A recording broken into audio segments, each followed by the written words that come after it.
Hello, beautiful people, and welcome back to another glorious episode of Are We On Air? This week, we are joined by none other than one of the hottest and biggest supermodels of today.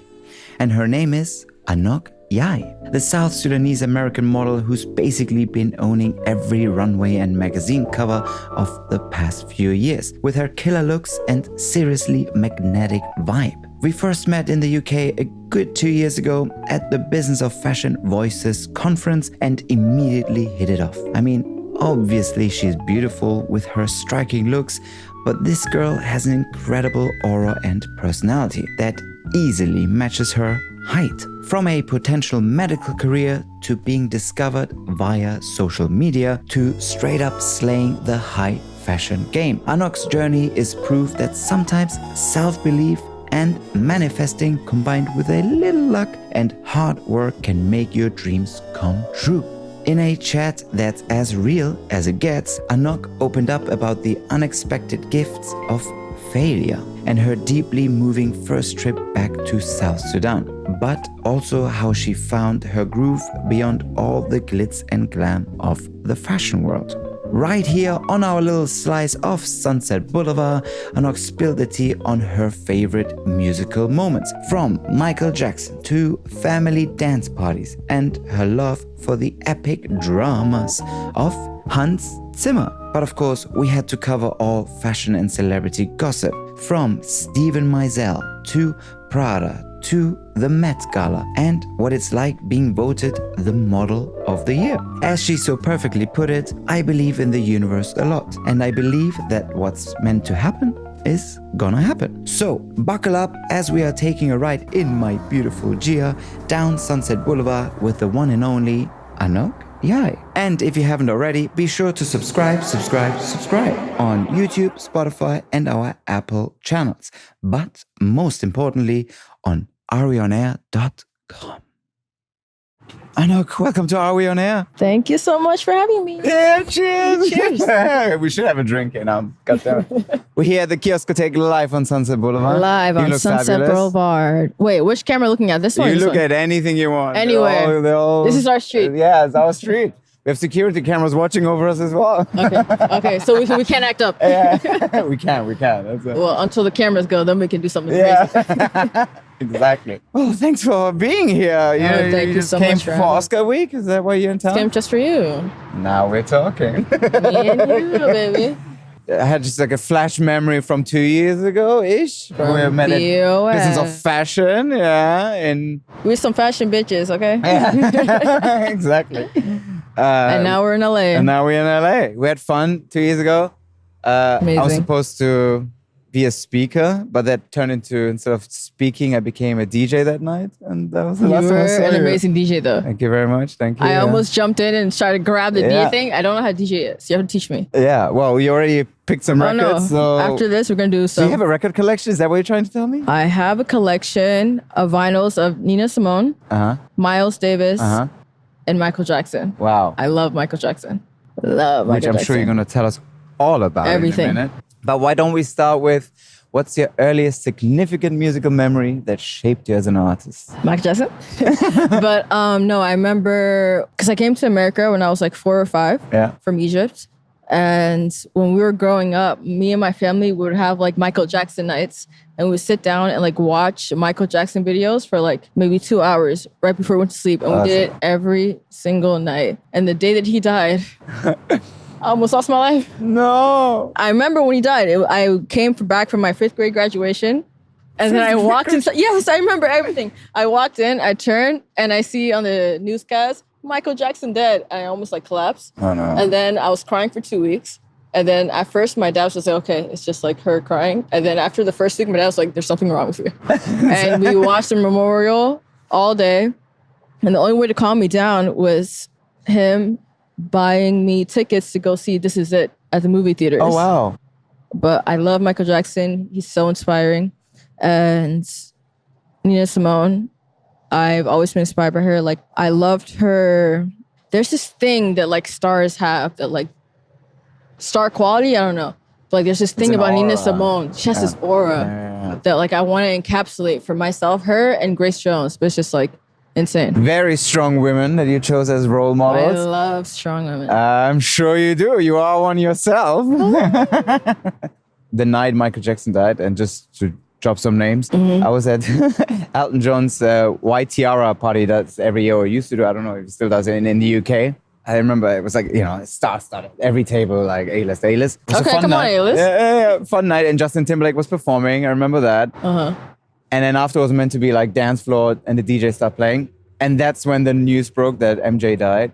And you can see how At the party?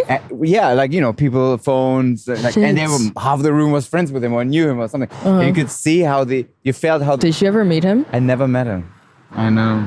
I heard he has a deep voice. I heard it too. And I heard he was ghetto. Yeah, I know. Also Whitney, like they have these like public persona, but then the real human being. And there's some clips here and there. It's when the realness comes through. It's kind of interesting. Also because especially in a city like Hollywood, where everything is kind of very facade and who knows what's real, and there's a lot of fake out there. It's interesting how you have this public persona that you and I both also have. Of course, we have our own. You don't know what's going on with us. Exactly, but yeah, and it was quite a drop of energy, and everybody left. Like the party was ended right there that night. I remember. Right when it got announced. Yeah, or when they found out. The DJ started just playing MJ music, and then you heard something is okay. After the third MJ track, what's going on? And then the word just spread, and everybody just left. It was kind of surreal, shit. but yeah. But going back to you, what song shall we play as your earliest significant? One song. Early for you significance. period. The first time that I was like, "This is insane," was the first time I heard Hans Zimmer soundtrack for a film, and it was Interstellar. And then since then, I've been obsessed with Hans Zimmer. Oh wow! Okay. Like insane. And I listen to the Dune soundtrack. Yeah. I think every week. Really.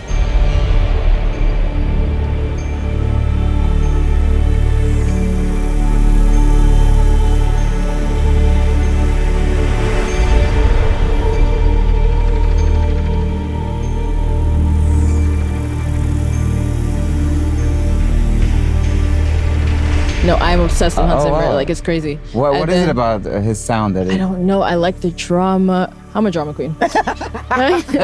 I love drama. I love the drama and the intense like bass. And I use Hans Zimmer for when I'm painting. You paint? Oh. I'm a painter, babe. All right. I do multiple things. We'll talk about that. When I'm painting, I use him in my art studio. And basically, like when my friends come to like my art studio and they see me painting, they're like terrified because I'm blasting Hans Zimmer, and it's just like, what the hell is happening? But it's just like, and then what's another one? The Dark Knight. The Dark Knight.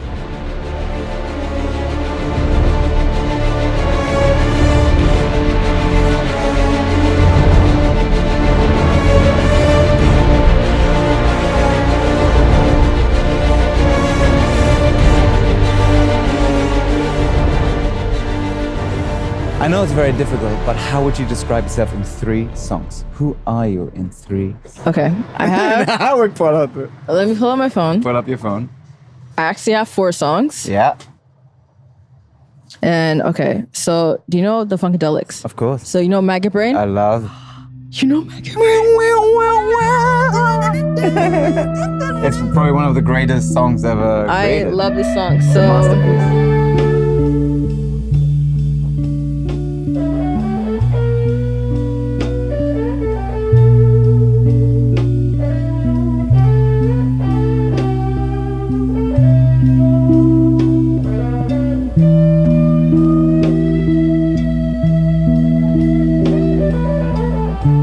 When I found Maggot Brain, I did the YSL campaign. I don't know how many years ago it was. And then on the campaign, they used Maggot Brain by the Funkadelics.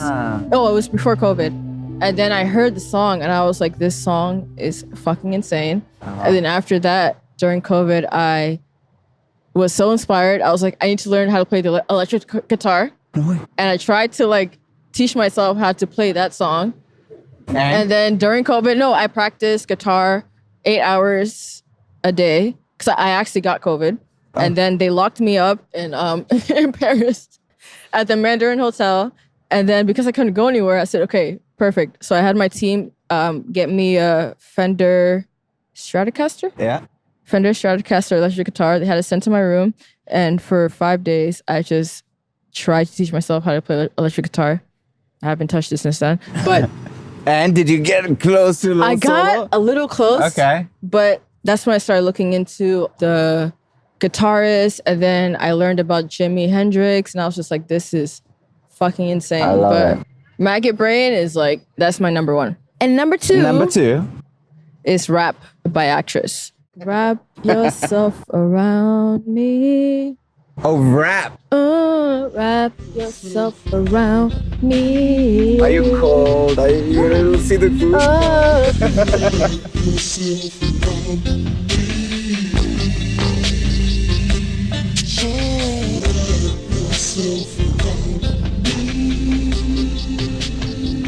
So I found this song 2 months ago in Paris. Okay. And I just blasted it over and over again. I actually found it from Travis Scott's team, and I was obsessed since then. And Travis Scott.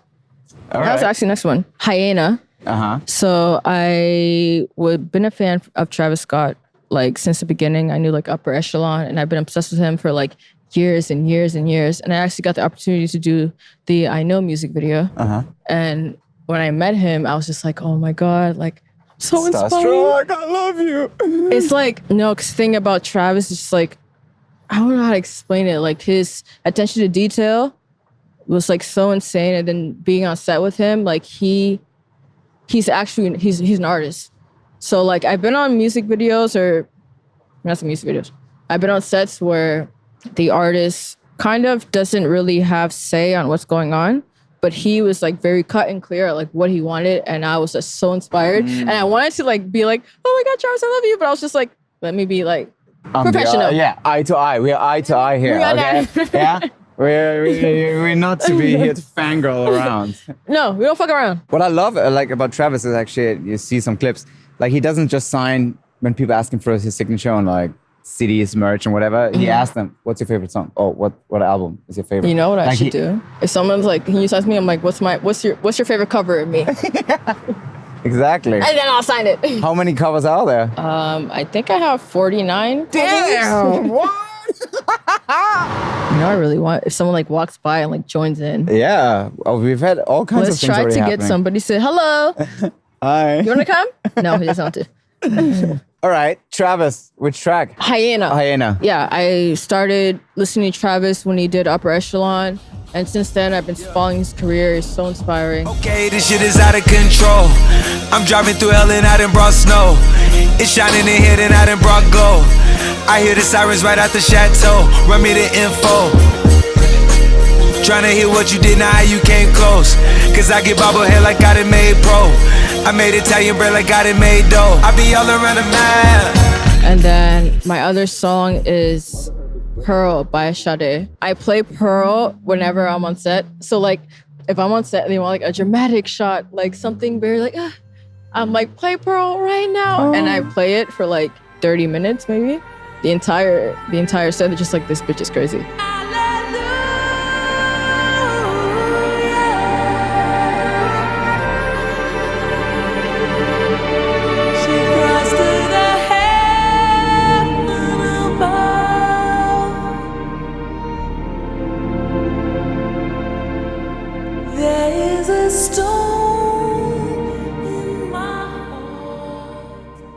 I mean, she's the queen. I mean, shoots are different, and as you said, depends on the creative director or artist, whoever is kind of leading the project. But you, as a model, do you have control over the playlist sometimes? Like, okay, we need to get into this mode, or we have to play this character. Do you like, hey, let me plug in my Spotify, or I have this idea for this song? Do you actually have control over it? Basically, when I started modeling, I didn't think models had control over anything. So I was just like rolling with whatever they were giving. For sure. But and now that you're a superstar and in charge now and that control. I'm a star. Champagne! It was when I shot with Steven Meisel. Uh-huh. His assistant came. Dropping the naming. Let me name drop Steven Meisel. I was shooting. It was the first time I shot for the Versace campaign. Name drop again. And we're gonna have a lot of them. Our backs will be hurting by the end of this I have a heavy interview. name behind me. I'm waiting to find it. And I've been obsessed with him for so long, and I was so nervous. I was just like, let me just shut the fuck up and make sure the photo comes out fire. And then his assistant came. He goes, give me 10 of your favorite songs to play on set. And I played Beyonce the whole time. Steven gave me what he wanted for the photo. And then he goes, okay, let's go. And he blasted the music so fucking loud. Oh, wow. It felt like I was in a music video. And it made me be like, it brought something out of me. Because when you're shooting for photo shoots, it can feel stale. Yeah. If it's like dead silent, everyone's just looking at you. But I like when there's like music playing, like There's a vibe, there's an atmosphere, yeah. The atmosphere, exactly. And that was the first time I was just like, I shoot very well with music. And then since then, I go to set, I'm like, I need my playlist. But I don't force it, else I have to. But is that part of your rider now? Like, I need a bottle of champagne and I need my boombox. rider's crazy. Tell me, what's your rider? Give it to me. Absolute nonsense. Okay, so my rider is pickles. Really? Okay. I love pickles. Yeah. And papayas. Uh-huh. Hard-boiled eggs. Uh-huh. Hot Cheetos. Extreme Sour Patch Kids. And peppermint tea with lemon and honey. Very specific. I like it. If you have my peppermint tea with lemon and honey... Why didn't you send me a rider? We have some cigarettes. And I've been touched. I can give you a flower. I can give you some records. Popcorn. We have actually the records. I can give you an Are We On Air t-shirt. Yeah. But no, we are on air. We are on air. Oh, a girl's coming. Can we get her to get in? Say something. Say something. Yeah. Hello. Say something. You really want the audience, the public to be part I of really this want some conversation. random person to just come here and sit, who has the balls to just walk by and sit down and be like, what's up?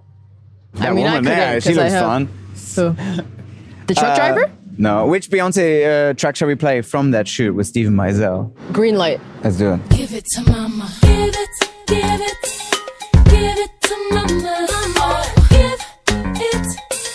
Give it to mama. For some strange reason, you're done pleasing me like it's okay. Like a bomb that's been left too long, stuff to burn. The result is it just won't take. Now it's all coming so clear to me now. Did you go to the Renaissance concert? No, I should have. She's amazing. But let's talk about your Renaissance. My Renaissance. I mean, Tell my me, Renaissance how period. did you do it? From student all the way to superstardom? Every cover, every campaign in the world. I've always been interested in fashion and art. I started drawing when I was in like second grade, and I realized like I had a gift to paint or draw. And then from there on, my parents like instilled in me like, you're smart, you're smart, you're smart. So when I was in, I think right before I got to preschool, my dad bought me science books and math textbooks. And he had me go through all of them. He goes, if you go through every chapter, we're going to go to McDonald's. Oh, damn. So I would go through like all of the science books. And then I had dictionary, all of the A's, B's, up to D. I know like the word down pack. Don't ask me now. Don't worry, I wouldn't know. And I just wanted my McDonald's. My dad was like, you're smart, you're smart, you're smart. I said, yeah, I'm smart, I'm smart, I'm smart. They instill the confidence within you. Instill the confidence, and also like it was like physical. Like I knew what I was saying. And then he wants to come in. Hello. Hey, how are you? Did you say hi to the camera? One of our locals. One of our locals. You know his name too? David. That gagged me. I didn't think you were Yeah. gonna- We don't only do A-list, okay? We do everybody. We do them all. What was I saying? McDonald's McDonald's and textbooks. and A-stars. So I got to preschool and I was like very ahead in terms of my grade school level because of what my dad had me do. And then I was supposed to skip 4 grade levels, but my dad was like, absolutely not. She has to get everything. I got obsessed with science and math, and I was obsessed with Grey's Anatomy. Like when I went to college, I didn't know if I wanted to be a surgeon or a chemist. And then I started watching Grey's Anatomy, and I was like, I want to be like Christina Yang. Yeah. I got scouted maybe 5 times before my official scouting. And I always said no because I felt like I was meant for something bigger. And it was really weird. Like when I was a kid, I always told my mom, I said, when I'm 20 years old, something big is going to happen. My mom says, okay, just stay in school. I said, no, you don't understand. Something big is going to happen to me. And I told everybody, and everyone thought that I was crazy. But the way that I said it, it wasn't that I wanted it. Is it destiny? Is it fate? I don't know. But it was as a kid, it was just like, it was just there. something's gonna happen. I'm 20. The way I was like, the sun's gonna come up. I was so confident in it. And then I got scouted when I was 19. And I remember the first PRADA show that I did. I told my mom, I said, didn't I tell you? I said, Antonia, I said, I was 1 year late. What? I told you. And she goes, oh my God, yeah, you said it. My career's a lot of manifesting and a lot of preparing for the manifestations that I wanted. I learned a lot from failure. I spent the majority of my career, I was chasing the Model of the Year awards for, I think it's been like 7 years of me modeling. And I was chasing it like on set to plane. And I was just like tunnel vision. I was like, I have to have the best look, the best outfits, the best shows, the Met Gala, everything that I could do to like get the Model of the Year award. The first time that I lost, I said, yeah, it's fine. I didn't work hard enough. I had other passions that I wanted to chase after. But in my head, I was just like, once I win the Model of the Year award, then I can go after my other passions. But I was chasing it so hard that it started eating away at me. And then last year, I lost again. And I was really like hurt that I lost because I felt like I wasn't seen or acknowledged. I'm actually happy that I lost. And I'm happy that I failed because the failure gave me the opportunity to chase after my passions and not chase after this acknowledgement of an award, this thing in my hand. Since then, it's not out yet, but I've been going after fully fulfilled in my life and my other passions that when it comes out, I'm going to be very excited. We'll talk about it again when it comes out, of course. You're going to be the first one. Yeah. I feel very fulfilled now. And I think that failing was the best thing that happened to me. And I know like when people say failure, it's like something no one wants to talk about. Like it's not like people say, oh, no, it wasn't a failure. But to me, it was a failure. And I think it's okay to fail sometimes because it gave me the opportunity to like pivot. Yeah, I'm on a rant now. I'm a big fan of failure, believe it or not, because it's the aftermath, the growth part that's the exciting part. Exactly. Right? So when you have like a moment of like, all right, it didn't go as planned. It's like, what do you do from there? In my younger years, I would freak out about it and like, oh my God, my world is over. But with time, you just learn, oh, it's actually great. You start to embrace it because I always look at this like little tunnel. You have a tunnel vision and there's like a light at the end. Okay, cool. Exactly. But it's you grow. And then at this point, you're like, there's a reason why this didn't go through. Exactly. There's a bigger picture. And that's why I just believe in that. I'm just looking forward to, okay, just chill for a minute, take a step back. And then you can see like everything. Exactly. See everything and then see what else happens, you know? I always say everybody has opportunities in life, but you have to have your antennas out, you know? You have to feel the vibrations from every side corner that they might come through. So when you're like this sometimes, it's hard to feel that, to see those moments. So exactly. Yeah. And then also like definitely no failure, honey. Definitely no failure. It wasn't. No, I think failing is good. Totally. And I believe like I'm very like straightforward in the way that I approach life. Like you can succeed in stuff, and then you can fail in some stuff. And I think failing is okay. Like I believe in the universe a lot. And I believe that like what's meant to happen is going to happen. And what happens, not to me, like it was like the end of the world, but like the way that things are running out, I think it was meant to happen. Yeah. And I think like it all ends up right in the bigger picture. Totally. It led you all the way here. led me to you, baby. Yes. You got it. What song shall we play for that? Okay, I failed. I'm ready to grow. It gives you that energy. You know what's funny? I remember I was doing an interview, and then they're like, "Oh, if your life was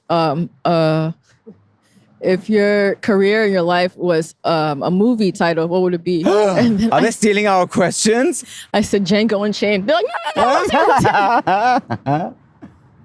Hello, you want to come in? Come on. What's your name? Me? Yes. My name's PJ. My name is Anok. So nice to meet you. Come on, sit down. Let's join. We got it. Sit down. Are you sure? Absolutely. Hey, how's it going? So, what brought you here? I'm from Birmingham, Alabama. I'm just here for work and enjoying some brunch in the area. So We're going for brunch. I went to some griddle cafe or something Oh, like yeah, that. it's down the road, yeah. Yeah, really good. Well, they're known for the pancakes. It's like this tall. Yeah, it was a lot to eat, honestly. What are we doing here? We're talking about We're doing music. an interview. Yeah. Oh, okay. We're interviewing this beautiful We lady. need a song to ask him. What's like the ultimate song coming out of Alabama for you? Ooh, Sweet Home Alabama. It's Oh, gotta be. all right. Come on, that was too easy. Yeah. I like Tennessee whiskey. Chris Stapleton. Okay. Okay.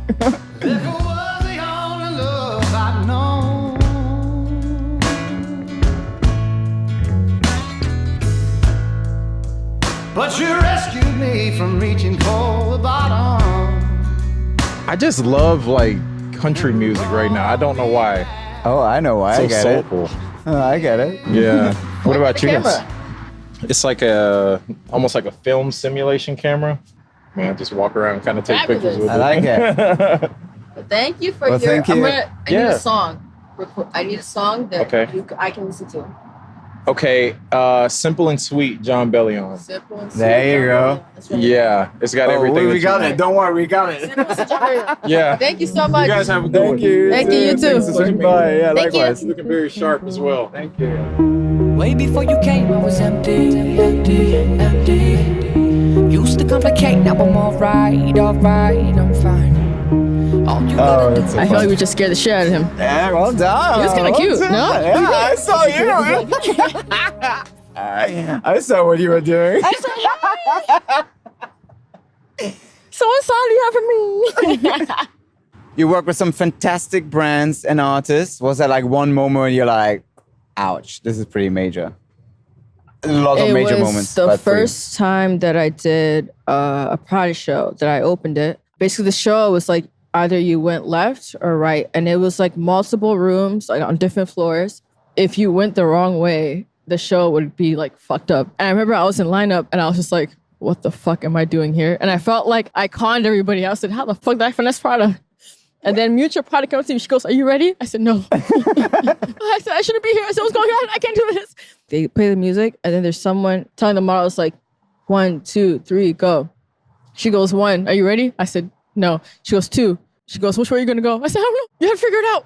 Go. Eeny, meeny, miny, mo. I said, go this way. And thank God for eeny, meeny, miny, mo, because that was the only way that I walked the correct my way. God. And then I remember when I was walking, I was like, why is everybody looking at me? I'm not. I was so No, now it's getting better. I remember the first time we met, obviously at the BOF thing. Mm-hmm. Like right away. I mean, obviously you're beautiful, but you have like insane Mm-hmm. aura. Like you're a big person. You feel that energy. It's crazy. Yeah, that's a natural gift. Okay? You didn't do anything for it. You will thank your parents for it. Shout out to my mom, my Yeah, dad, exactly. because they ate that down. They instilled that within you. So yeah, you were in South Sudan Mm-hmm. and you donated lots of products, food, and everything to this orphanage, Mm-hmm. which I thought was beautiful. I was born in Egypt because my parents were escaping genocide. Yeah, So I've never been to my country before. but that was the first time. That was my first time back home. Okay. And how did it feel? So like growing up, I always had this sense of like, not like I didn't belong, but I always felt like there was like something missing, like a piece of me missing. Once I got off the plane, there was like a crowd of people like waiting for me, and they're like, knock, welcome home. I had 1 million cousins and 20 uncles and 50 aunts, but they welcomed me with open hands. And then I had so much fun. I got my henna done. I was going to the club. I went to the hotel. I was doing whatever. But as I was driving around, I thought we were at a school Yeah. because I saw like a bunch of kids in the street. And then he said, no, this is an orphanage. And then there was like this little girl that I saw her, and I was like immediately like attached. I actually posted her on my Yeah. Instagram. I was just like, if I come here, I have to give something back. I called my business manager. I said, I need $15,000 immediately. And I remember when I went to go like deliver the the stuff, the kids didn't give a fuck about any of the stuff that I gave. Rice and toothbrushes and cleaning Like, stuff. And all give this that stuff. to the And I said, adults. bitch, shut the fuck up. Give me the juice and the candy. I said, you know what, period. You know what I've been like on? I've been obsessed with like South African music. I'm Big a time. Oh, I have some piano. good records. I'll give you something. I have some an amazing Period. I'm record. gonna I'll give steal you. that. John Caduce, like we play his music and all like the South Sudanese functions, and he's fire. I love it. Can't wait amazing. to hear it. I'm gonna listen to it in our car right later. No, actually, like play Yeah, John for sure. Caduce. Yeah. He's fire. I will. To go slightly more intimate, what's your go-to falling in love or heartbreak song? Falling in love. My favorite like love making song is like Division. Oh, Like all of his music is so fire. And then heartbreak song. Yeah, you know how like I skipped over that. straight to it. I like it. Heartbreak song. You know, I love to cry. Like Yeah. Every emotion. It's like it's the Ayurvedic diet, right? You have every spices in there. My favorite heartbreak song is The Maze Ooh. by Anthony Willis and the London Contemporary Orchestra. And it is earth-shattering. I think I cried to it last week. Why are you heartbroken? No, I just want to cry. Very well. I like it.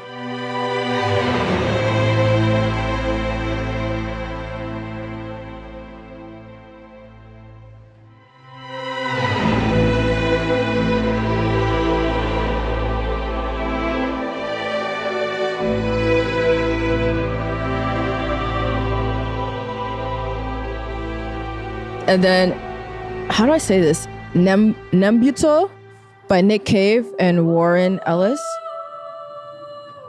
I don't know how to describe it, but it's just like... Listen, we're going to be hearing whenever it. you're hurt, just play those two songs and you're going to be like... Fold it over. We'll be lying on Sunset Boulevard. You're going to be on the street. Yeah, I'll be like... in a puddle I'll of be joining tea. the winos. I'm like, you're one of me.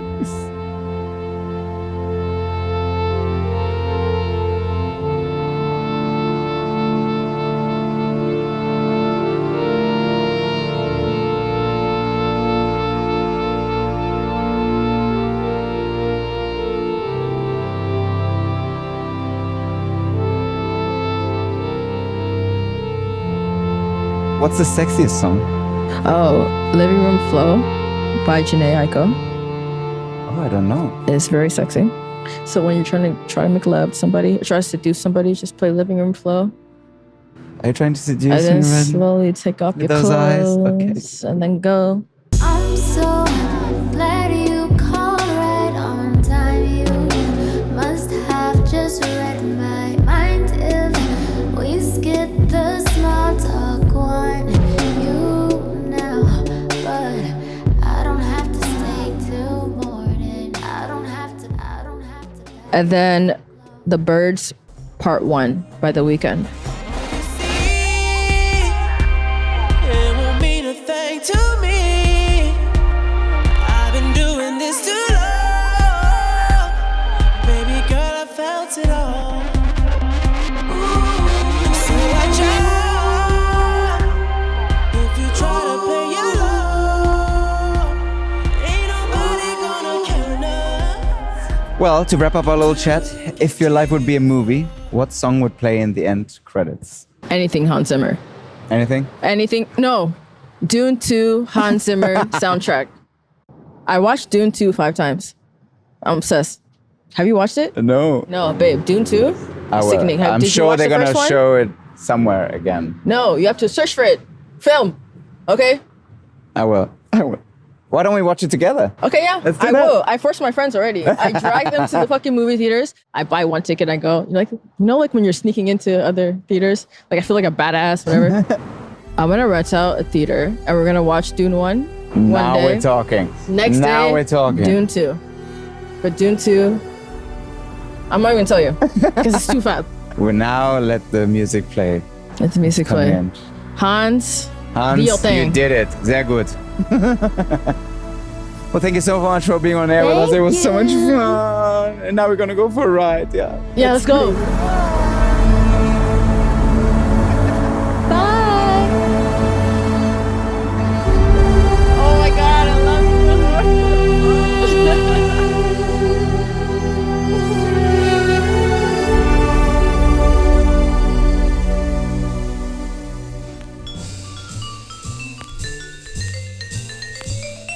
Thank you for tuning in this week. If you want to listen to the full playlist, visit areonair.com or our Spotify channel. You can also find us on Instagram and on YouTube at areonair. And a big thank you to my wonderful team at Studio Neu. I'm Armand Nafei, and I'll speak to you soon.